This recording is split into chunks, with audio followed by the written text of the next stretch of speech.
finally getting his turn with the Tuneup Treatment. It is the modern Ruler of the Stars and the third boss type to get the Tuneup Treatment. It is ROZ00 Dead Quasar, Regraded, with a kit of Laser, Bug, Destroy, Multi-Legs, and the leg ability of G-Control, which grants S rank to all terrains when meeting a certain Metaforce threshold. Now, as one of the first major boss-type bots introduced in Meta S early on,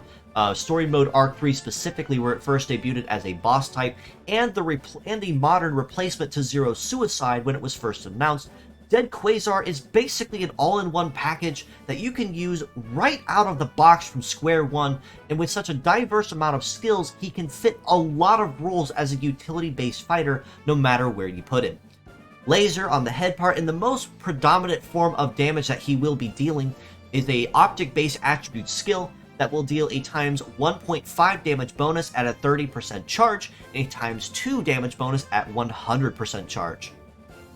Bug on the right arm is an ailment-based skill that is also greatest and best known for its ability to turn skip enemies. That means if you do manage to successfully outrun a foe in their heat phase and inflict them with Bug, it will effectively waste their turn, as it means when they run to the center line, their turn will be skipped over and they have to basically start their cooldown phase having done nothing. This makes it especially useful if you need to buy yourself just a couple extra seconds or an extra turn or two to be able to build for any particular nukes or cover for anyone on your team and keep the particularly dangerous and more threatening foes at bay by stalling for time. Destroy on the left arm is in the melee variant of it is a gambling-based skill, and of that it means that if you are attacking a foe who has just used a part in question, that being targeted, cool phase, has used the part, or is going to use the part, heat phase, or is being intercepted by a non-meta change shield, the part in question is instantly destroyed if it correctly targets that part. In all other instances where it does not meet this requirement, it instead will deal normal damage or even minimal damage depending on the blow or the enemy tanking it, as then it would insta-breaking apart.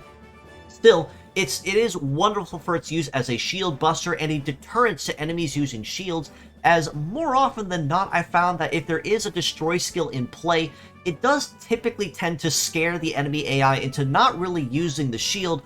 unless they're just genuinely that dumb in that fight. And it can honestly go either direction, but just having the intimidation factor on your side is enough to buy yourself that extra time and rebuild your strategy so you don't have to go around shields when using it. Multi-legs means that he'll have good coverage across all terrains, as multi-pet have the next best well-rounded coverage when it comes to terrains, but that's also before G-Control comes into effect. And being completely honest, even if Adapter will grant A rank to all terrains passively, G-Control having a Metaforce requirement is nice, but the ability of S rank on all terrains is really, really nice, as it means S rank on all terrains, 20% to all leg stats across the board once it's applied, and all it requires is just having a small amount of Metaforce charge to use. The only time this really doesn't come into play is if you're on cyber terrain, or a terrain that is already S rank for multi-ped legs, but in all other situations, this all-terrain Ruler of the Zodiac really has nothing stopping him when it comes to his very diverse terrain and coverage when it comes to long-range combat, turn skipping, and shield busting on top of that. Now, when it comes to his tune-up treatments, Dead Quasar, being real with you, was already wickedly good right out of the box, and his tune-up bonuses really just compound on what makes him so incredibly versatile and useful out of the box for the same reasons. His head has access to plus 200 to success, plus 100 to heat and cool each, and a 20% charge reduction requirement when it comes to triggering the laser damage bonuses and the modifiers. Now, it goes without being saying that charge reduction is going to be the big go-to when it comes to what's best required for him. Success and heat and cool, you can honestly go either direction with those because plus 100 to heat and cool is slightly noticeable, but I would push those extra points towards success if I'm being honest with you, because the higher success you have, the higher likelihood of the attack landing successfully and being a critical hit on top of that. Right arm of Bug has access to plus 300 to success, plus 300 to power, and Symptom Plus gets a minus 10% debuff to cool when afflicted on the enemy target. Now, again, much like the modifier with Laser, that 10% debuff to cool is going to be a really big bonus to push for, but I honestly could go any direction with this one. I did mention the plus 300 to success being a really good one too, primarily for the fact that more success means it's less likely to be dodged or grazed, which means it's more likely Quasar is going to land the bug and more guaranteed he's going to be turn skipping whoever he hits it with. Power is nice, and if you choose not to go for that 10% debuff, you could go for that as well. That honestly more is a user preference kind of thing based on how you want to build him. Left arm of Destroy has access to plus 300 to success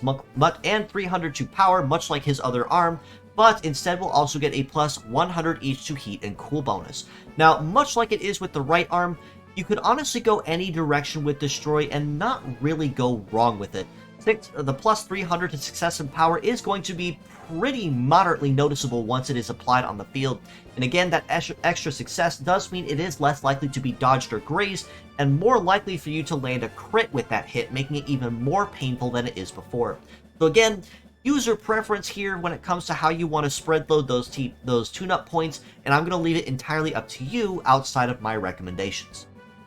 Lastly, his legs get access to plus 300 to armor, plus 300 to shoot resist, and 2 S-rank terrains on mountain and wilderness specifically. Now, even though G-Control is a fantastic ability, it really does not need tuned up at all, because when fully capped at 5-star, it only needs 30% charge, which is 1 turn of charging, or breaking 2 parts or doing something on the next couple turns, depending on how you choose to use it. And depending on what his terrain matching is already at that point, he may not need to trigger it immediately between the first 2 turns if he's already at A rank or better. That being said, you honestly could go for the shoot resist and the extra armor just to kind of round him out and give him just that extra bonus across the board to make him just a little tankier and more resistant to enemy attacks so that he can stay on the field longer and keep doing what he does best, and that is diverse chaos across the enemy team.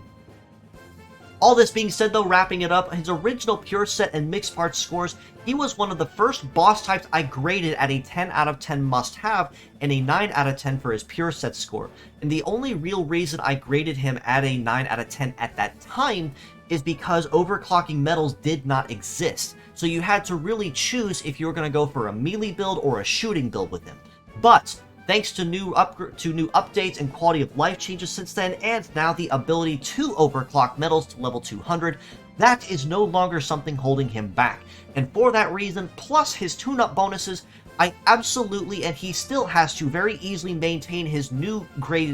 scores, pure sets, and mixed parts scores at a must-have 10 out of 10. No matter where you choose to use Quasar, whether that be for dominant damage, for your mixed ailments, or your shield busting, or just your mixed range utility, whether that be as the pure set, or if you spread it out and use them as mixed parts, it doesn't matter what part you use, or if you choose to use his legs, he's a model that comes wonderfully versatile right out of the box. There's really almost nothing you have to do to him, aside from, of course, capping his parts out at 5-star, of course,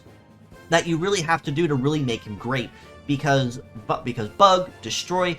even Laser, because it is a very high base power skill, is one you really can't ever go wrong with using. And S rank on all terrains for a little bit of Metaforce charge, sign me up, my friend, because that's just 1 turn of full charge and you are all set, ready to go.